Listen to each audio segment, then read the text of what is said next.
Sitting around a fire, watching time go by, taking in the moments, looking for reasons why. Shadows dance against the backdrop. Look up to the moon, and this time we have seems fleeting, but I'll see you soon, and I'll see you yesterday. In spite of everything, we can talk about the future, the lover, the fool, the madman, and the king. And when we meet again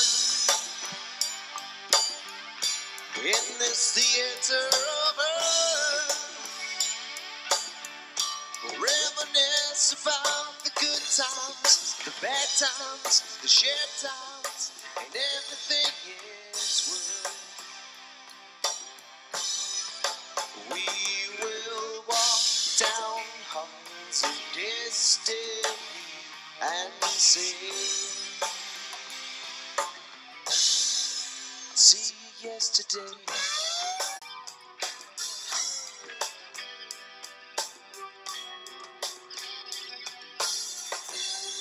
Are we still here? I totally just hit the wrong button. I hope it's still the same video. Okay.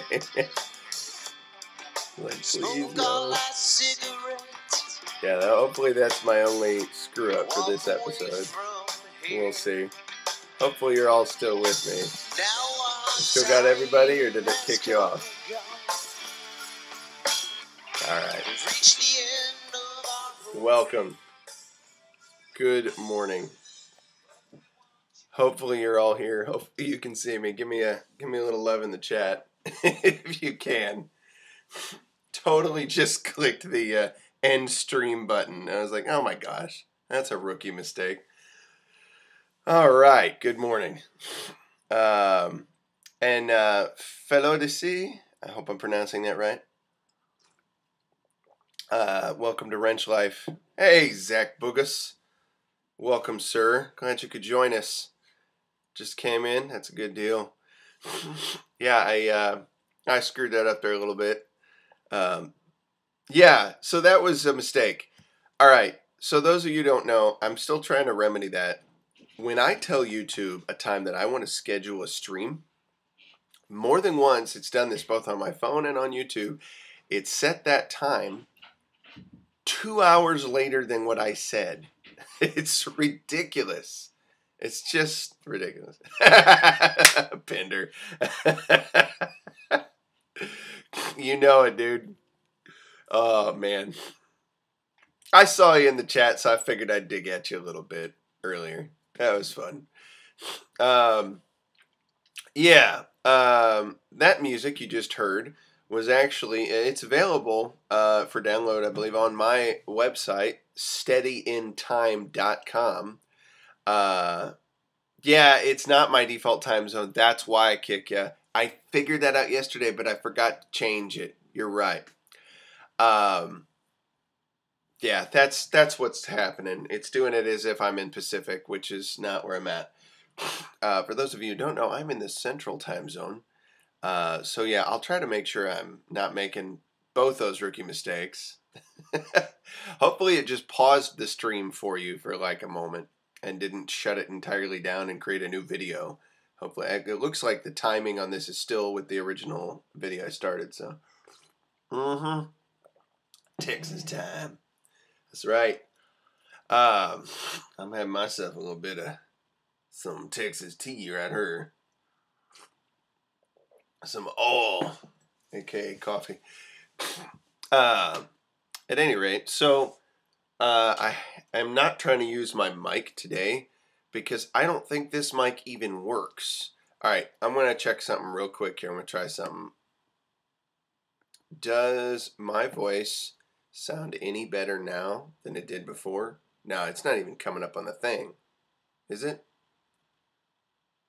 I honestly can't tell if this sounds any better. Does this sound clearer? Exact same? Yeah. Okay, so that's kind of what I thought. It's kind of ridiculous.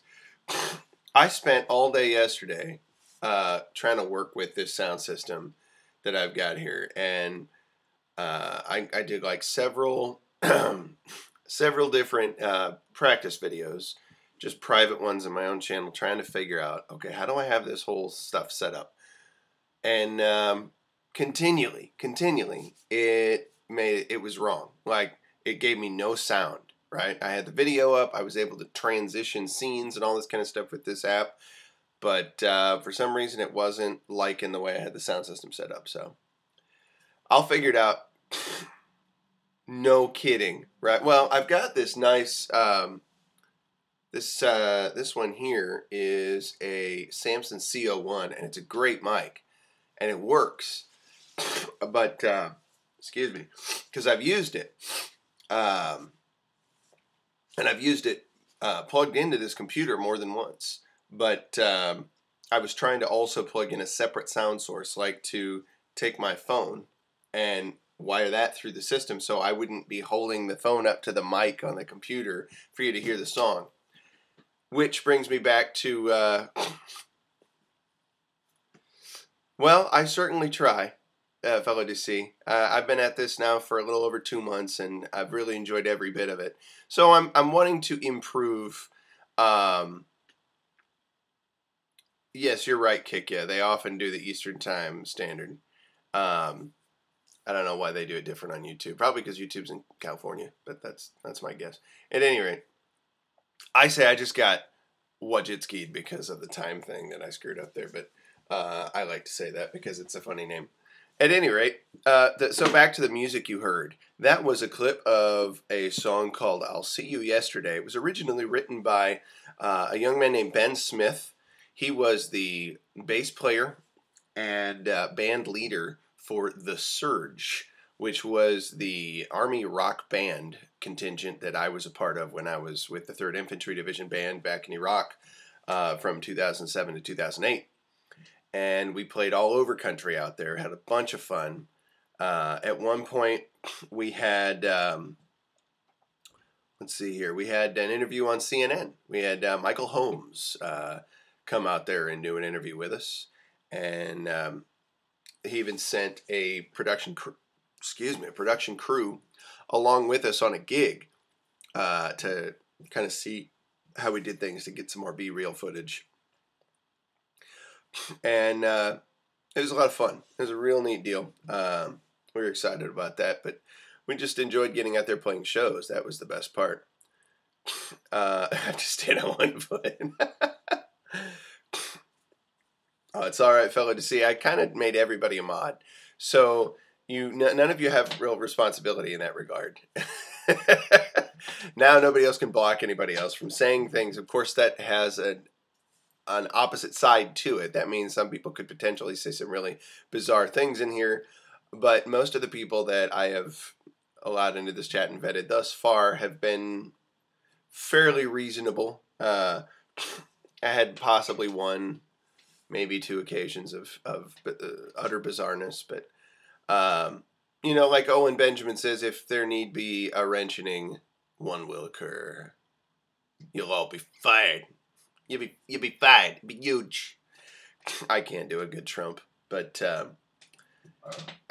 Steven Crowder's Trump is probably the best that I've ever seen. That's phenomenal. That's a great Trump. Almost better than the original. You know, that's my thought. At any rate, so kick you. So yeah, I'll See You Yesterday, written by Ben Smith, and then on vocals was a good buddy of mine,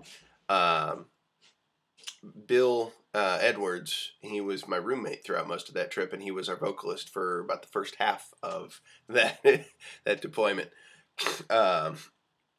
And then we had some changes, member changes, things got done around a little bit different. But he was still a part of the unit overall, which had tons of different small groups.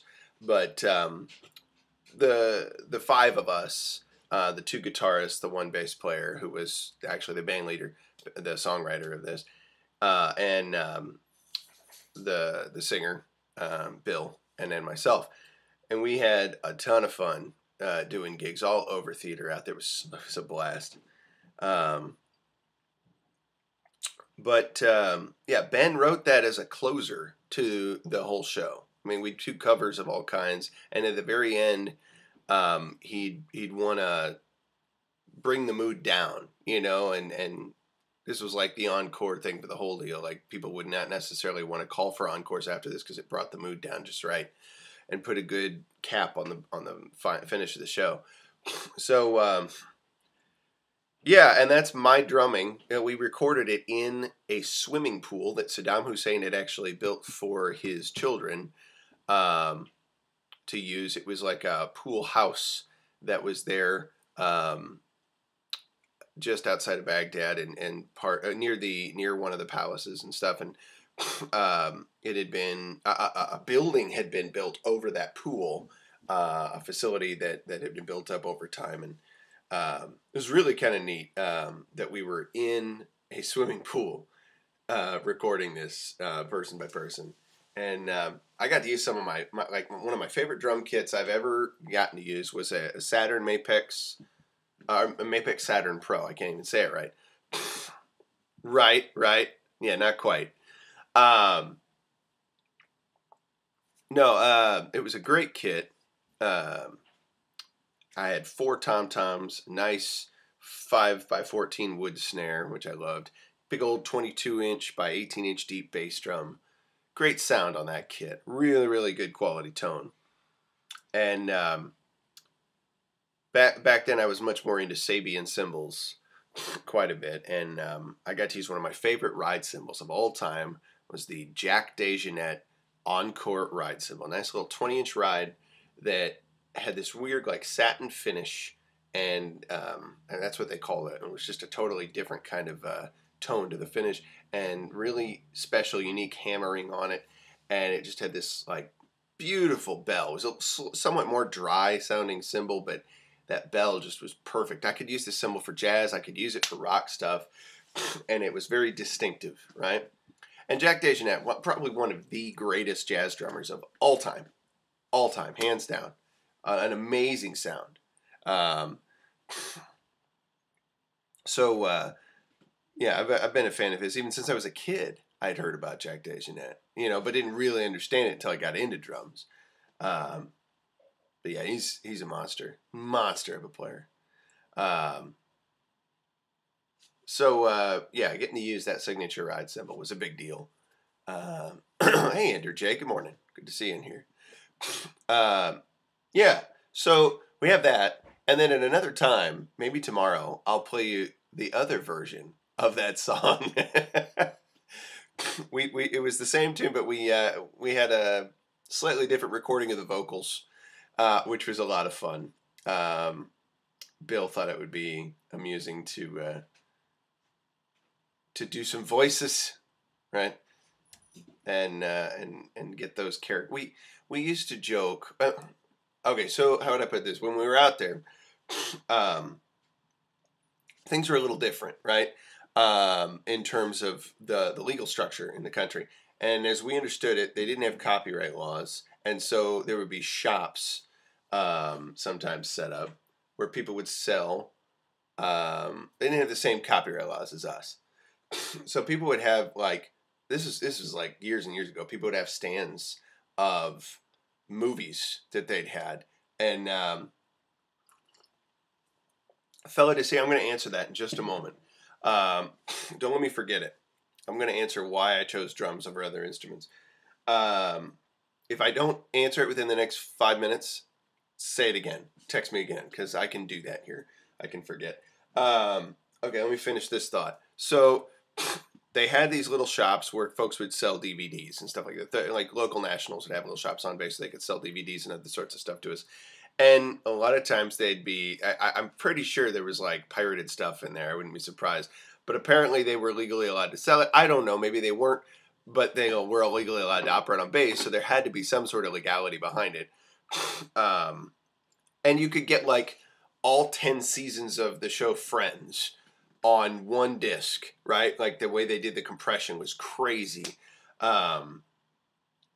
So we had a buddy of mine went and got this copy of like 25 Arnold Schwarzenegger movies on one disc, including like one of his original ones that he did. It was called Hercules in New York. I think it was like the very first movie he was ever in.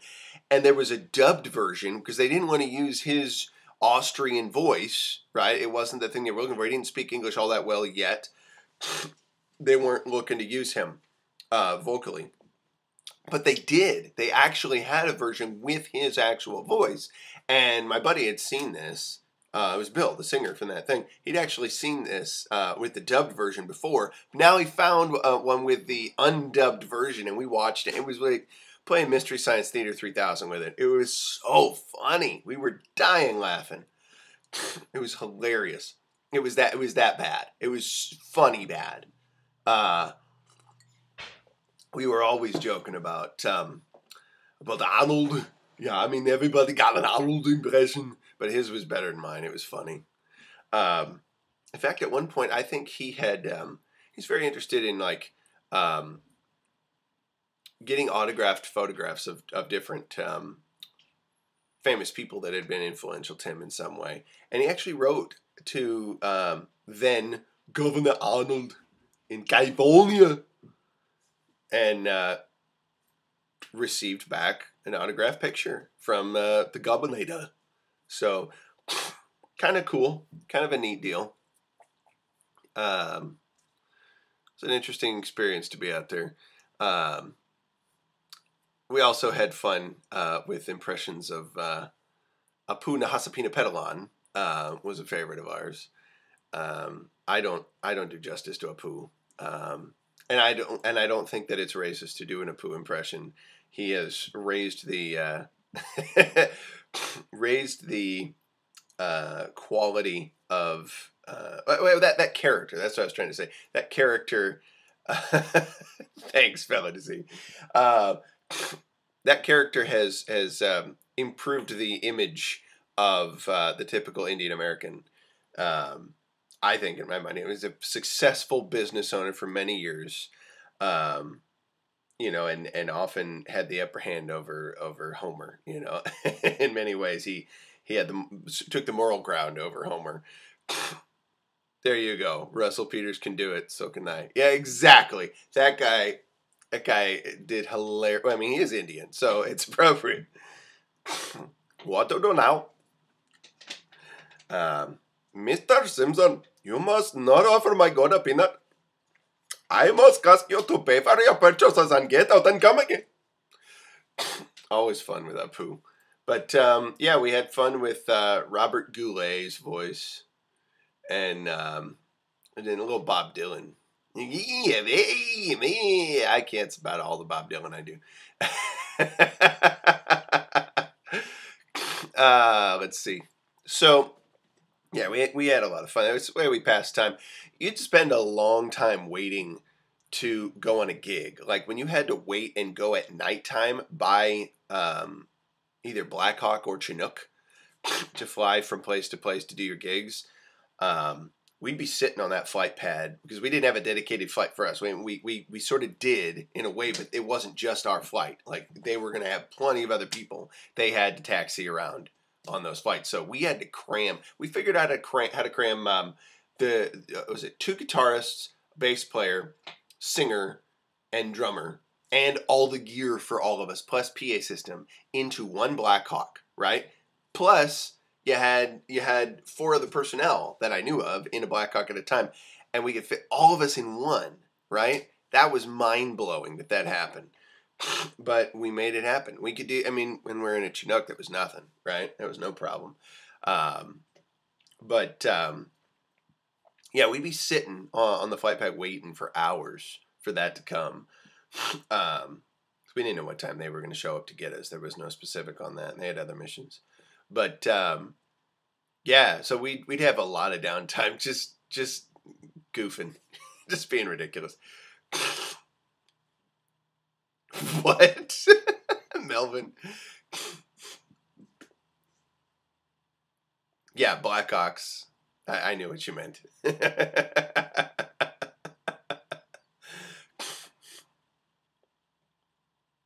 Oh my goodness.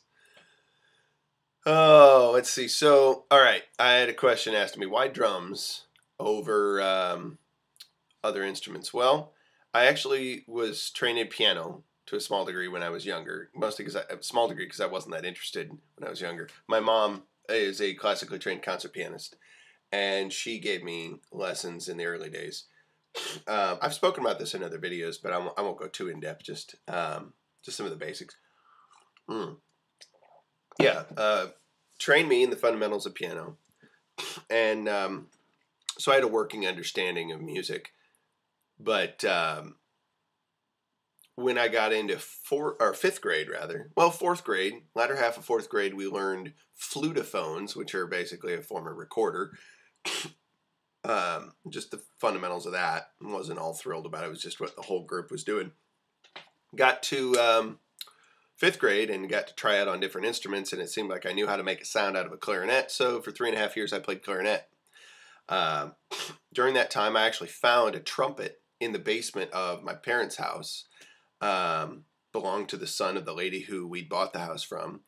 And in fact, the kid, her son, who had used it, was going to the same school years and years ago with the same band director that I had. And he kind of remembered that kid and that trumpet. So I got it cleaned up, fixed up a little bit, and it was still functional. I have it in the garage now. It doesn't work nearly as well now. I gave it to my cousin for a long time, and he used it in school, but it was already old at that point, so now it's really old. So it probably could use a maintenance overhaul or something. It probably would still function, a deep clean or something, and I bet I could get it to function well again, but that costs money that I don't have. So one day, it's a goal, maybe get that sucker working again. But yeah, I learned that. In going in from 6th to 7th grade during that summertime, the director came to me and asked me, "Look, we've got no baritone saxophone for jazz band. Would you learn baritone saxophone and the music for jazz band? So we have one this fall." And I said, "All right, I'll give it a go." So I learned that. And then 8th grade started, and my bari sax, which wasn't mine, it was the school's, was in the shop. So I was using my clarinet in jazz band and in concert band. There was no music for it. I improvised parts. And I didn't know how I was doing it. I just, by that time, had an instinctive sense of how to do that. And that was blowing my band teacher's mind. So we already knew I had a predisposition for learning instruments. So a few months into it, both the drummers decided to quit from jazz band. They didn't want to do it anymore. And I had been learning drums since the beginning of that year. I was digging into it at that point. I got a kit over the summer. I was definitely into doing drums. Super awesome. That's probably my love at that point. Like I saw drums and I didn't look back. Like I knew that's the direction I was going. I didn't know how to describe it other than that. It was like I'd played other instruments, and then this one presented itself. My mom was actually the singer and backup singer and keyboardist for a Christian rock band in the area, local group that did covers. And I would go to rehearsals, and I saw this guy playing drums. My first drum teacher, David Weibel, and he was smoking. I just loved every minute of it. Like, I want to do that. I want to know what he's doing, and I can't take my eyes off it. I was mesmerized. I knew I had to play drums, so he took me to my first drum clinic back in 92, I want to say. It was probably 94.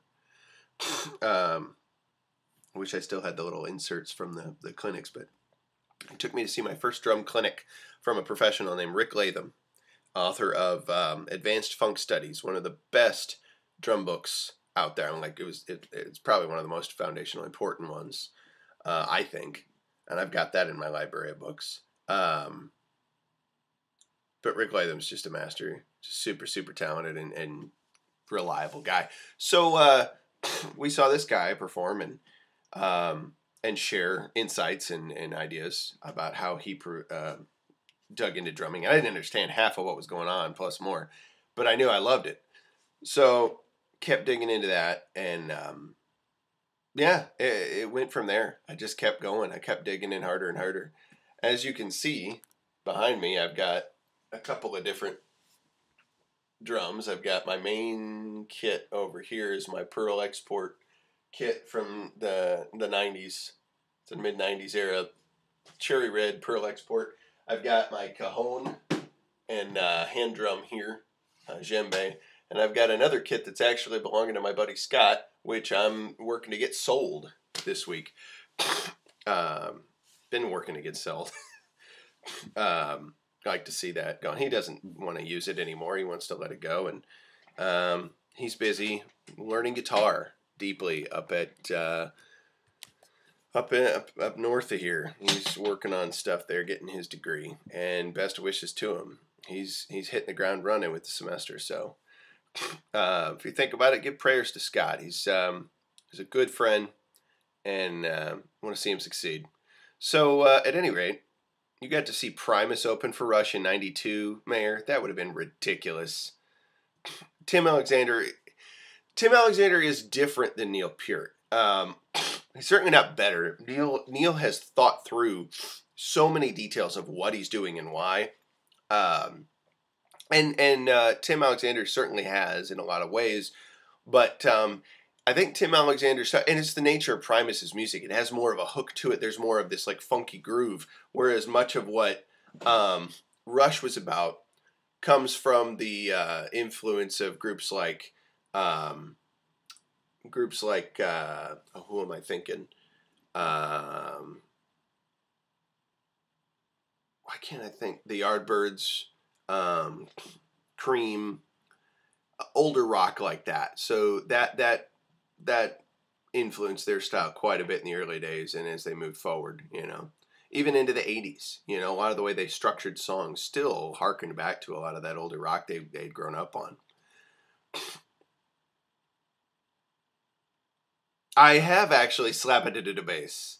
I teach it as one of the hang on.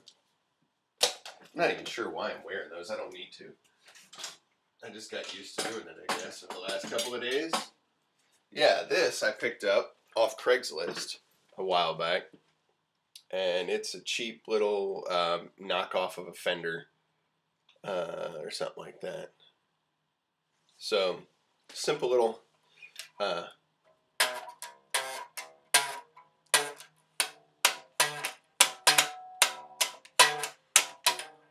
yeah, I can't do it very well right now.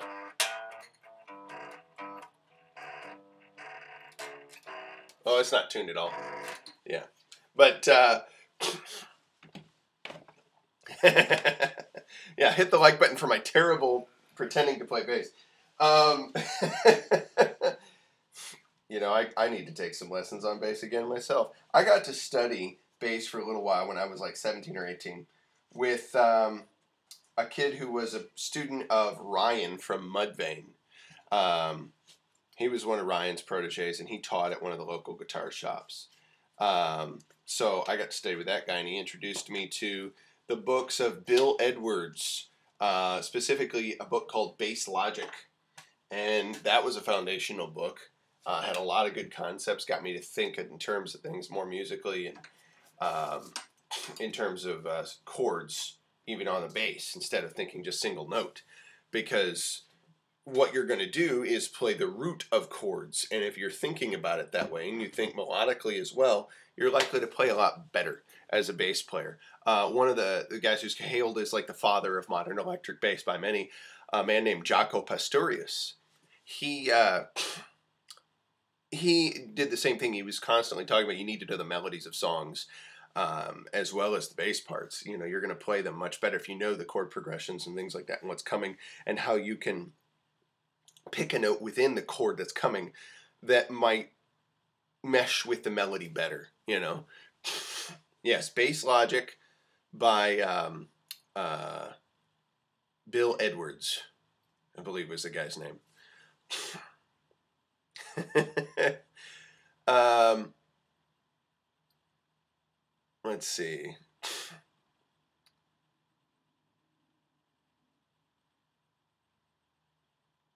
Yeah, it really does make a huge difference, Mayor. It's a big deal. So it's just interesting how that stuff works. And it's cool that I get to give you some of this musical background today because it sort of sets the stage for what I titled this episode about, inspiration. So if you read the description, you'd see that I went to bed real late. I occasionally like to indulge in my Star Trek. I like let's see, the original series, which I'm still not that well versed in, but I'm learning about. Hang on one second. Yeah, everybody does want to do drums, Kika. You're right. It's tough. So, if he wants to do it though, I've got like 2 kids that have just started getting into that in school, and they're already way ahead of a lot of their competition in there because they've been studying the fundamentals and they understand the language of music better. Like this one girl that I teach, she's about 11 now, and my goodness me, she's smoking. She is smoking good.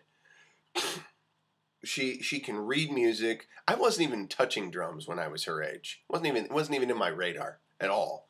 And she can already read music, right? She can play with some degree of consistency, right, in her timing. She knows a lot of her rudiments already, and she just started 5th grade band. No, they certainly don't, David. That's true, and good to see you, by the way. But there is something they can do, right? And most drums will come like this. What you see here is what they used to give along with the student model snare drums. This is what they call a practice pad, right? This is a rubberized piece that you put on top of your snare drum. And if I take the, hang on a second.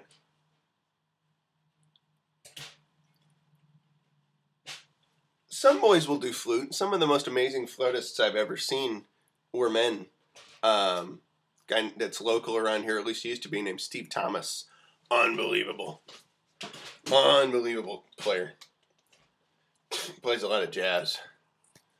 Yeah, he's out of this world. All right, so grab my gads here. So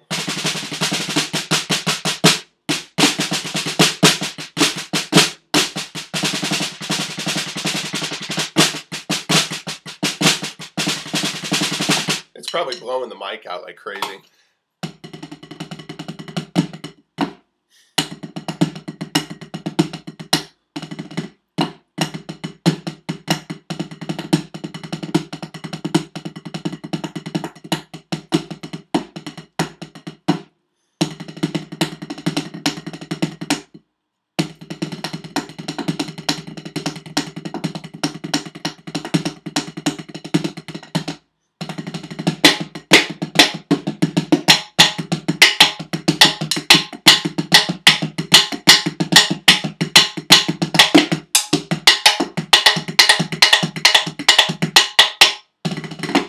That's pretty terrible, but I haven't warmed up or done anything at all today.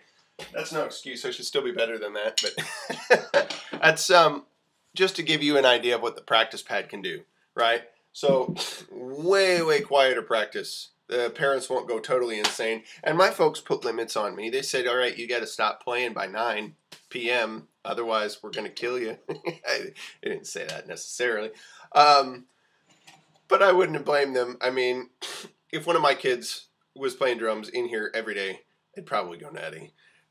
But so many different options that they have available today. You can even have acoustic drum kits where on the bottom side of the drum head, like the bottom drum head on each tom-tom, you can put a mesh head, right? And so you just flip it over for silent practice. They have all kinds of kits like that these days, so it's really cool. Yep, that's good, Steve. Get started young. Though I would say if he continues on with it, he shouldn't just have an electronic kit. He should definitely have some acoustic stuff because there's a massive difference between hitting a piece of rubber and hitting an actual Mylar head. the response is different. The way you train your hands is different, and your ear has to be trained not only for volume purposes, but in terms of your artistic choice. Like, what tone are you going to choose? This drum, right? And this, I love this drum. I love this drum. This is my PDP, Pacific Drums Percussion, made by the Drum Workshop Company, which is like the Cadillac of drums. It's a 18-ply snare drum. Let's see here. If you can see how thick that shell is. It's just ridiculous how thick it is. It's like it's over an inch of thickness. That's insane. I mean, it's just nuts. And most snare drums are not that thick. They're like less than half that, right? But this one just has so many plies of wood, it's stupid. So this drum can sound so many different ways, right? Let's see. Let me view again.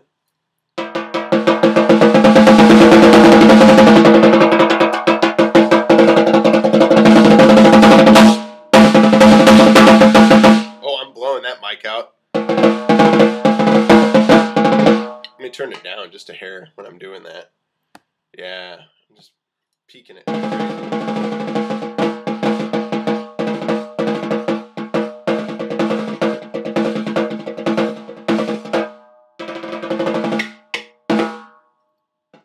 Actually, I'd do it this way.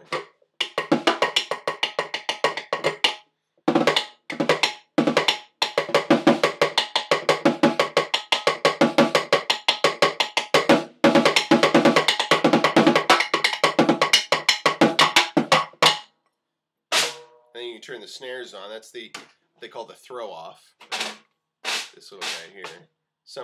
All snare drums have something different on them, but it allows the snare wires underneath to engage with the bottom head, right? Otherwise, they're just loose. But now.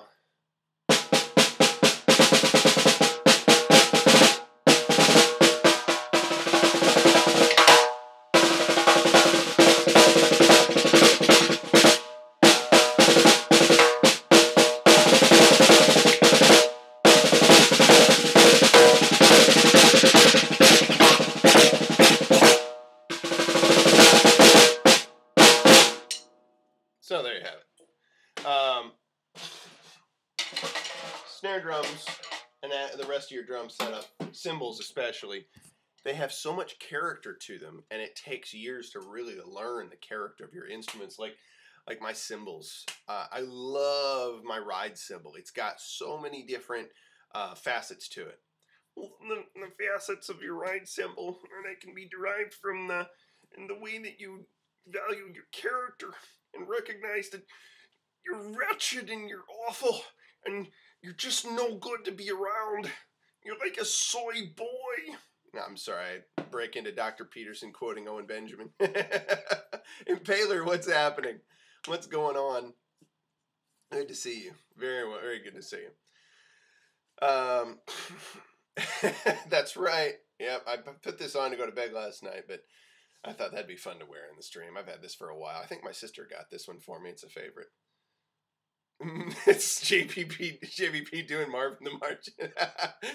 Well, yeah, it does sound a bit like Marvin the Martian. Mel Blanc would be horrified, right?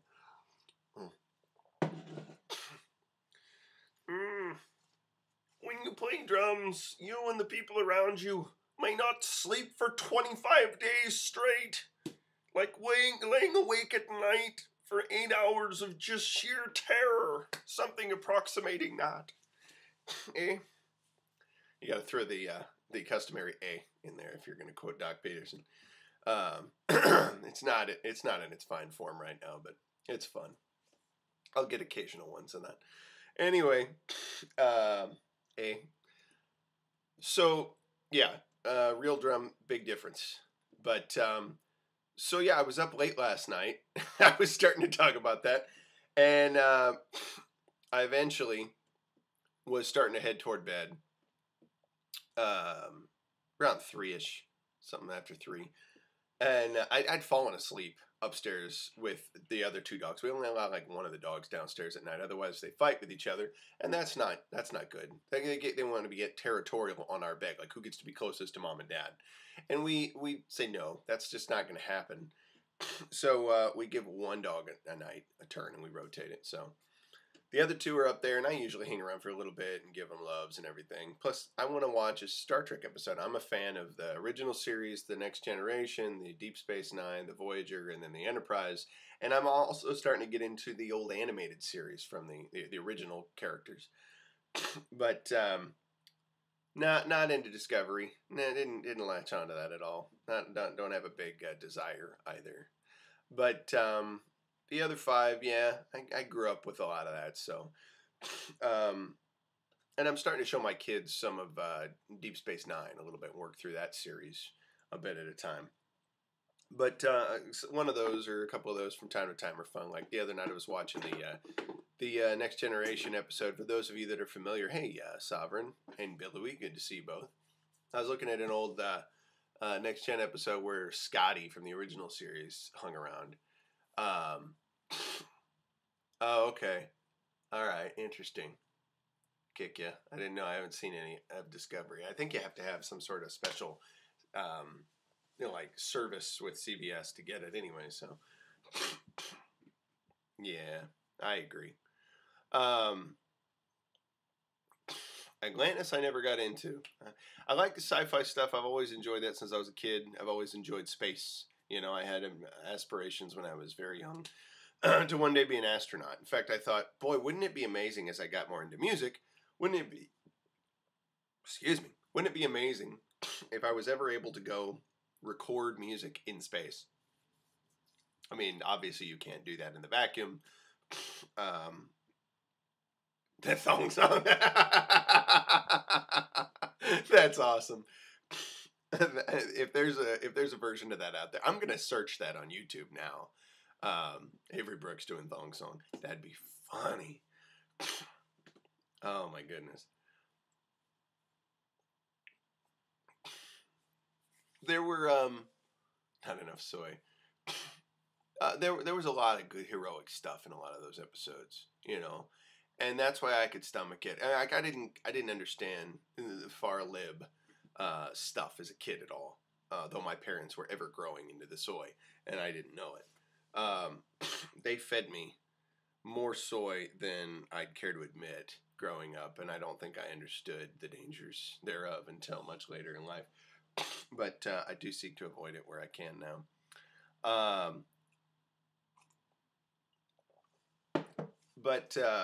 No, I still enjoyed all those series, though I'll disagree with the premises, like, much more emphatic. I've thought it would be funny to start up a separate YouTube channel and just give my analysis on every episode of Next Gen, and like the stuff that I think is ridiculous and the other stuff that I thought, oh, I always enjoyed that. I always thought that was fun. Any other insights that might be useful. Thought it'd be fun someday, maybe. We'll see if it can be monetized, if it can be something that I could earn a living with, then it might be worth doing. Because I think people might get into that. I might attract the nerds, and the nerds sometimes have money. So, of course, I have to lump myself into that. I'm a nerd, too. Yep, you know it, Andrew J. That's what's up. So,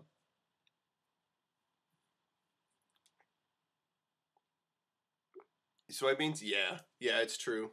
I used to live by my uncle's soybean fields, and I remember that in the fall. It was I'd rather be in the cornfields, honestly, after they'd been harvested. Yes, exactly, Andrew J. That's exactly right. That would be perfect. Me and Chunk, and then Chunk gives his 2 cents. Like, oh, I think there should be more dogs in the show. I need more of the dog, and I got a stupid cat for that android guy. I don't understand why people don't have a dog. They had one on the Enterprise show, but didn't have one on the Captain Picard show.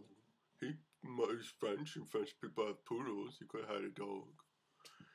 That's Chunk's 2 cents on the lack of dogs in Next Generation. Anyway, and yes, I totally rip off the Hopper voice a little bit, but it's Chunk's voice. It's slightly different. I can't do Hopper. Chunk wants to be Hopper, right? Chunk's like For those of you who know who Hopper from Steven Crowder's show is, Chunk likes Hopper. Chunk thinks Hopper's awesome.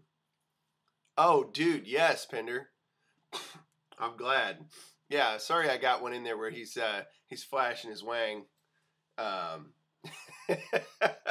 So often he'll sit in a position. It's just natural for him to sit, and everything just goes right out there.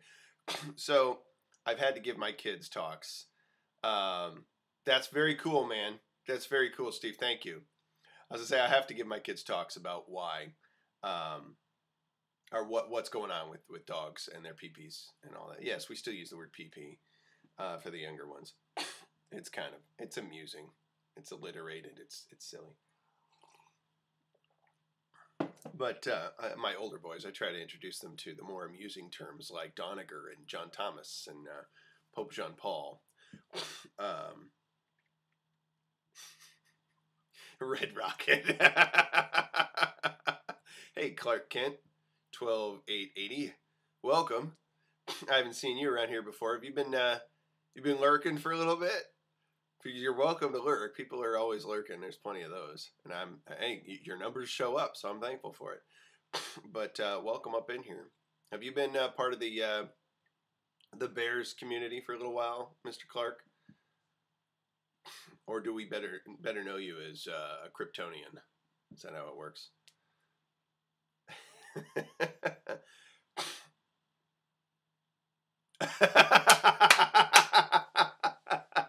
Andrew J, that's perfect, man.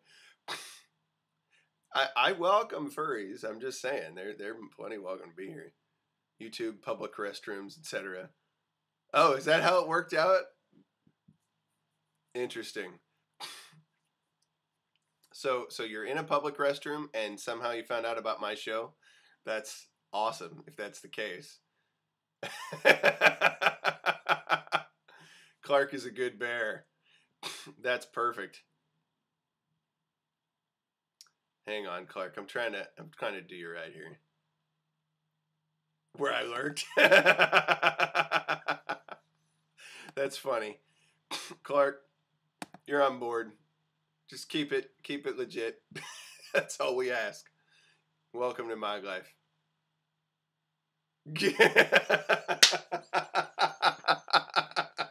That's what's in the inside of the stall. Yes. Welcome to Mod Life there, Clark Kent. Glad you could join the Big Drum Bear show. Just having fun here. I hope you're enjoying your public restroom visit. Let's see here. Who's calling me? Nobody. Okay, good. Let's see here now. Tom's furry character is a troll. That's awesome. That's perfect. So let's see here. Where was I? I was up late. I was watching Star Trek. And eventually I wanted to go to bed, right? So I did just that. I came downstairs, but I wasn't falling asleep. And I was laying there in bed. I was pulling a Peterson, and I wasn't in sheer terror though. That's the thing. It was a semi-Peterson. That doesn't sound right. That doesn't sound good. I mean, I could pick a different phrase. Semi-Peterson sounds kind of not good. So yeah, I know, not nearly, right? You gotta have that quaff that he's got going on. Poetic witticisms about poop. Guys are cracking me up. Oh man, let's see here. So I'm laying there and I'm looking out, and we got this one window up in the corner of our room there, because we're in the basement. We got a downstairs room, so we got this one little window, and I'm looking out that window, and I see one star very brightly. Might have been Polaris, I don't know, but I'm just seeing that, and it's kind of mesmerizing. It's almost as if it's staring back at me. It's getting my mind to think and relax at the same time. And immediately I'm inspired, and I'm like, I need to write some lyrics down because there's a song starting to pour out. I could feel it. So I got 2.5 verses written on my phone before I passed out. And I finished up the last verse there, the third verse, plus a bridge lyrically this morning when I woke up. So I'm excited about it. I think it's going to be a good song. And it's going to be about exactly what was happening, you know. It's going to be called 11 Tall by 23 is the name of it. 11 Tall by 23. And turns out that was the measurements of that window. And so, yeah, it just occurred to me, write that down and restate that somehow in different ways. That's kind of like the strange metaphor about, or it's not really a metaphor, it's just a different way of naming that portal that was sparking my imagination, that portal to be able to see the most creative display that we have available to us. So, and I was receiving something back from all of that. It was a neat experience. I don't think I've usually written songs that rapidly. So now there's melody and there's chords in my head. So I'm going to spend a lot of today trying to get that down. Ooh, Scott Campbell's here. Cool. Hey, I didn't even see. I wasn't looking at the chat there for a minute. Welcome.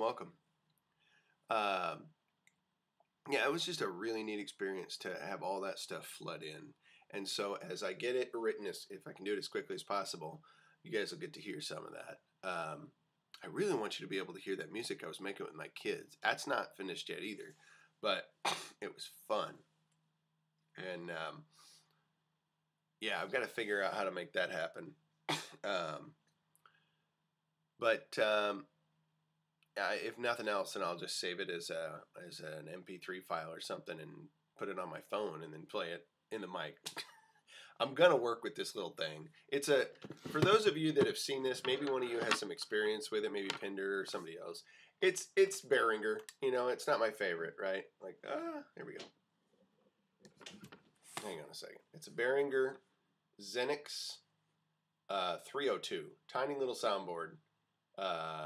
One XLR input, and it's got a line in. It's got what else is on this? It's got a 2-track input, and it's got a main mix input. So all of those things, you can shunt through it in different ways. I'm still trying to figure out how it all works together, but I've got this big microphone plugged in there, and I'm trying to use an RCA to 1/8" jack. I had it here. It's right here. One of these to plug my phone in, right? Plug that into the headphone jack, and then these right into the mixer. And somehow I should be able. Hey, Harold, what's up, dude? Good to see you, brother. Yeah, I'm gonna figure out how to get music processed through this thing instead of holding my phone up to the microphone on the computer. Hey, brother, I don't know if you just got in here or what, man, but I was talking with everybody here about inspiration, as you may have seen from the title. Yeah, I didn't go to bed till late last night. I mean, I fell asleep, I think, upstairs hanging out with 2 of the dogs, but eventually did not want to be on a couch. No, I wasn't in trouble or anything like that, but we fall asleep not in our bed more than we should. And I was trying to lay down in the bed and go to sleep, and got filled with inspiration. You know, I'm looking out this little window that's there in our bedroom, and I can see one single star looking back at me real brightly. And I pumped out like 2.5 verses, and then this morning I finished that last verse up and the bridge. I wrote a whole bridge for it, and I can hear melody, I can hear chords in my head. So today I'm going to be writing like mad, dude. I'm excited. I'm very excited. I want to get that one finished because I think that will finish itself out rather quickly since it's all formed pretty well in my head. But moments like that are so incredible. Being struck with inspiration like that, like, see, Harold, this is why I wish you had your show so you could tell this story. But since you don't have a show yet, I'm going to tell a little story on you. since you're here. I won't go into too much detail. If you don't want, well, I'll tell you what. If you don't want me to tell just a little brief story that you told me about the creation of Angela, I won't tell it. But if you're like, share, then I'll share it. It's up to you. I'd love to tell people a little bit about how the inspiration struck you, because that seems to fit the theme today. But again, if you'd rather save that for something that you would share on your own, I will respect that, absolutely.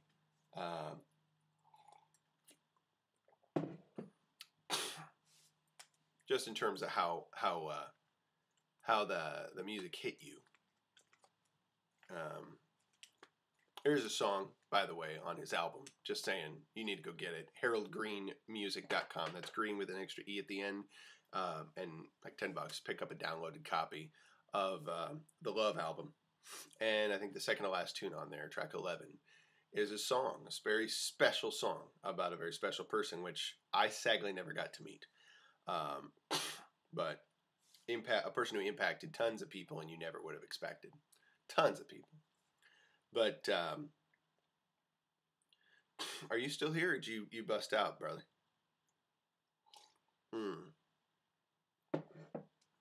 I think he might have moseyed on. He might have just popped in for a minute to say hey.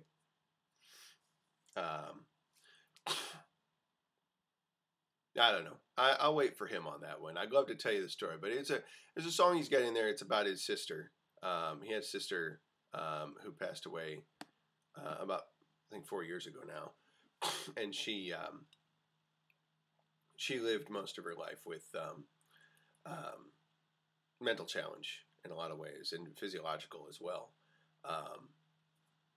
but impacted tons of people. And he wrote a beautiful song about her, and the process by which that song was written, that's an amazing thing. But sometime maybe I'll get him on here and I'll let him tell it. That would be more awesome. If I can figure out how to do that. Owen's just now, like as of yesterday, figuring out how to have the Skype set up so we can do calls with people, interviews and stuff. I'm really glad that he's doing that, by the way. Because he even said it. It's like, I need to not be just talking on my own doing these things. I need to get other input, like verbal, right?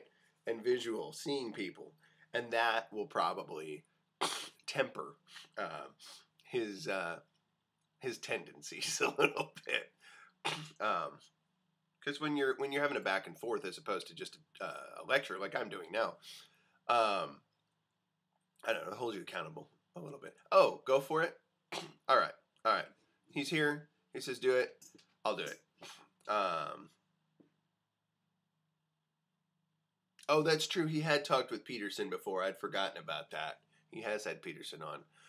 It's just been a while since that. I think he might have had a couple others, but he got the Skype working, so that's good. Barefoot. Let's see here. So, all right, I'm going to share Harold's bit here about how he wrote this. He told me, correct me if I'm wrong. Feel free to throw any other information in here, Harold. He said that it wasn't, I don't know how long it was after she passed, but it was his sister Angela. She was only supposed to live like maybe a year at most, for less than a year is what the doctors thought with the condition she had. She lived to 52 years old. And he was deeply compelled to write a song about her. You know, it hit him all of a sudden at I think he said 3 in the morning, 2 or 3 in the morning, you got hit with that inspiration. And it just poured out of you. It's like you were given the song. And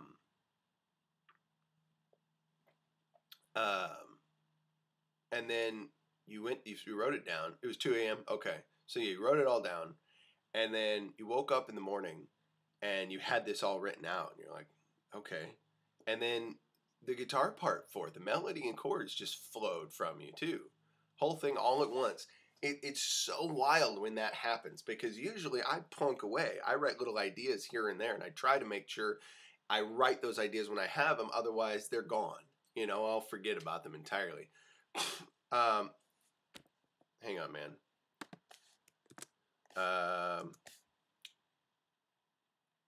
I'm bringing up the YouTube video.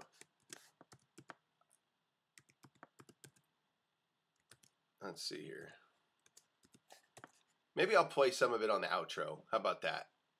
YouTube's going to hit me with copyright notice, but CD Baby will. But I'm sure if it's just a little bit of it on the way out, it'll be acceptable. And you go to, yeah.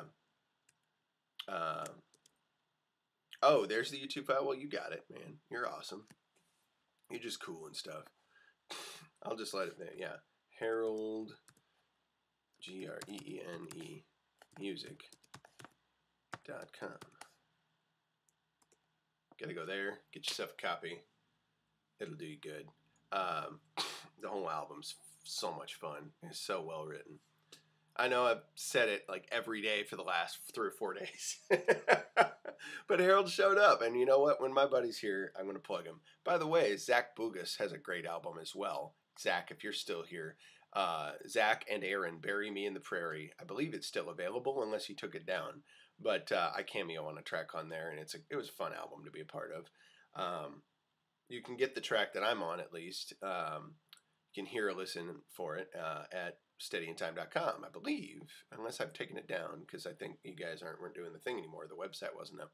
But yeah, there should still be a copy of El Diablo out there somewhere. And if not, I'll find a way to get you guys connected. As I'm able to push out tunes from the, hey, good to see you, Scott. Glad you could pop in. As I'm able, I'll get some tunes out from the Woolly Hooves album. But yeah, the Bury Me in the Prairie album was great, man. It's still one of my favorites. But yeah, definitely check out Angela by Harold Green. My son Morgan loves that song. His absolute favorite. Like if the kids are fussing in the car and they're like biting at each other or whatever, I can put that song on. 9 times out of 10, they're going to chill the heck out and relax, and they're going to listen to that song and be at peace. And I love that. And that was the effect that Angela had on people a lot of times. Zach. I can understand, man. I can understand that.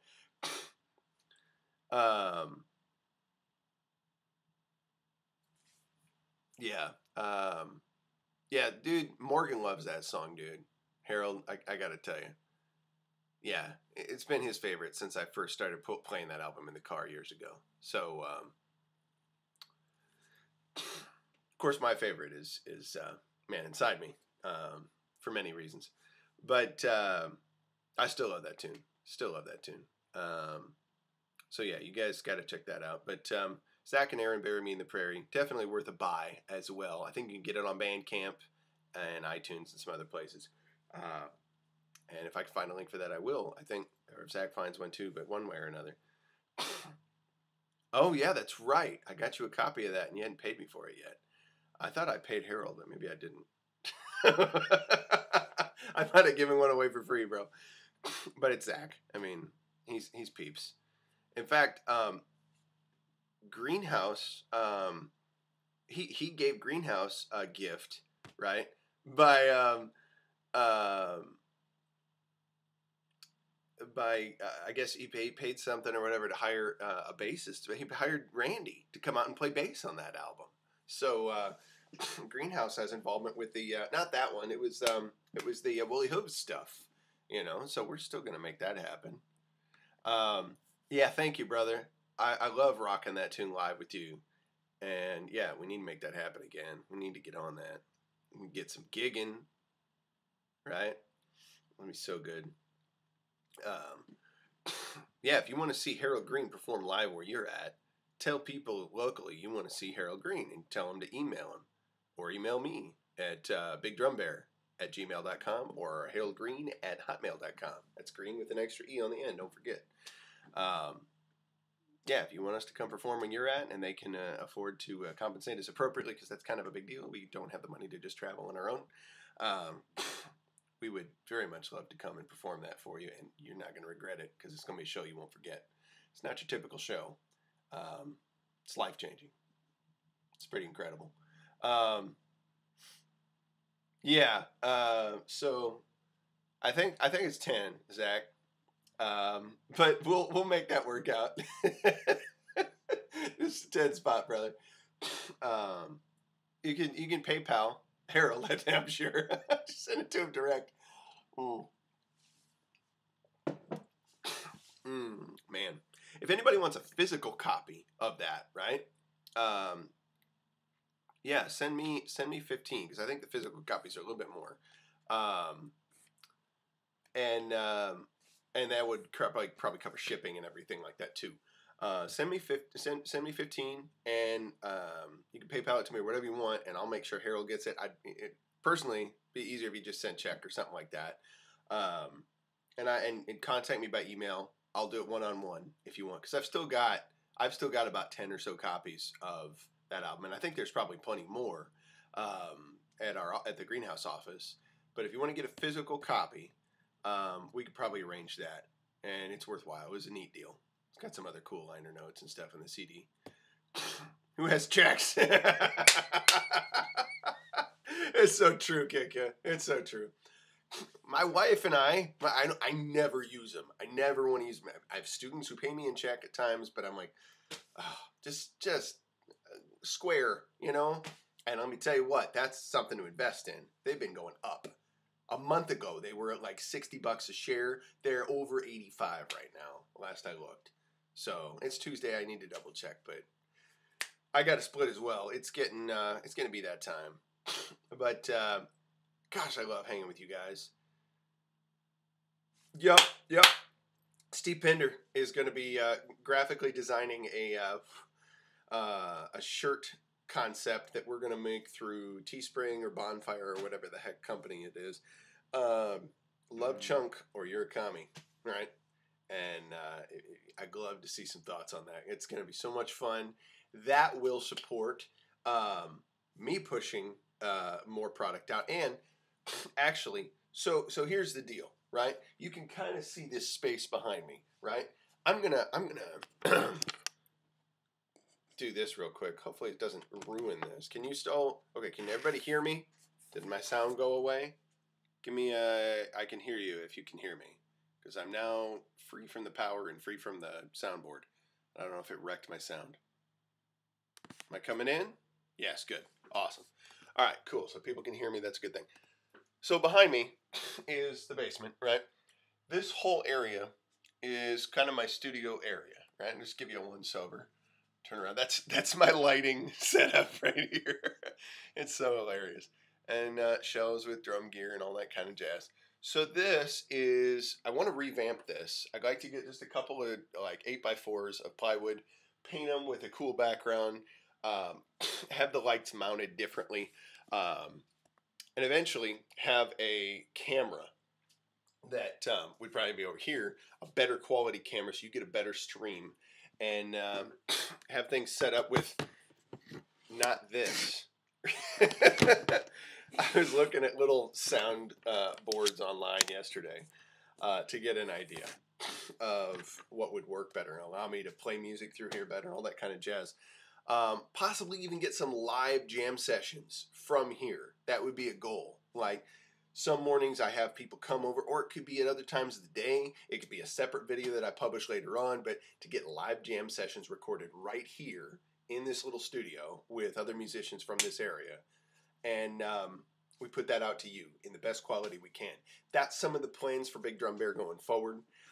Some of the things I want to see accomplished. Interviews online and in person with people, so we might do some remotes. That's some of the goals. But yeah, whatever you can input, and I mean, we want to have product for you in the short term as well. So there's plenty of cool things you can get behind. Like I said, find out about Zach Bugas and some of the music he's done. I'm going to get some more Willie Hood stuff produced, and you can support me and him in that way. Harold Green, support him. We can eventually get some show going, go places by buying the album. You want a you want a physical copy, give me an email, bigdrumbear@gmail.com, and we'll get you hooked up. And then yeah, we'll get some jam sessions, get some other cool stuff. One of these days, one of my big desires, because I saw somebody say this, that they wished Owen could do some interviews with some of the typical bears, your average, everyday, common bears. I think that'd be great. I would love to go and do that. I'd love to come to where you're at and do a one-on-one with you, right? I'd love to do that. I want to meet Steve down there one of these days and do an interview with him at his place. I'd love to come up to Dom's place and do a one-on-one with him. I think that'd be great. I'd love to drive out and meet Kikya one of these centuries and do a one-on-one with her. I'd love to come out, Zach's a part of this. I could drive out to London Mills and Zach and I could sit down and have a chat, and that would be fun. Whenever he's free for that. I'd love to go to North Carolina and get a one-on-one with Harold, like physically there, right? And we jam out, something crazy. Meet the common bears. This could be a place for that, and I'd love it. Oh, snap kick ya! He's going to come out to your place. What the fudge, man? It'd be awesome. It'd be so cool to get to see you all face to face. Common.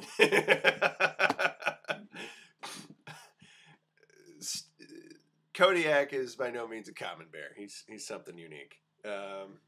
Steve Pinder, I don't know. Oh shoot, kick it. That'd be the bee's knees, man. The bear's hairs. I don't know. That'd be more appropriate. The bear. So, what's my overall message today? Inspiration is like right there waiting for you. It's right there. Keep your eyes and ears open, right? Engage yourself with the world.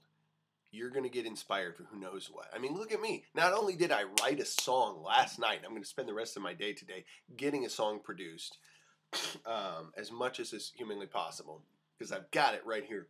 But I'm fired up about what this show is capable of down the road. I've got specific ideas that I want to see happen. I see a path to that happening, and I'm getting that path to become more specific as time goes forward. 2 months ago, I was nowhere near any of this, right? This wasn't on my map to be like this at all, to be thinking along these lines. And yet, here I am today with opportunities set before me that I never would have imagined. Does that mean that any of it's going to cohese? Not necessarily, but I'm going to work to see that it does as much as is humanly possible and benefits other people, lifts them up, edifies them, right? That's the whole point of why I started this channel. I want to see people learn how to communicate with each other better, to develop better skills for facing the life that's in front of them, to connect ultimately with the ultimate purpose, right? And that purpose is personal, right? Is a personage, and at least as I understand it to be, and I think that I'm right? I think my understanding is correct, but I always leave that room open for the idea that could I be wrong? Yeah, it's possible.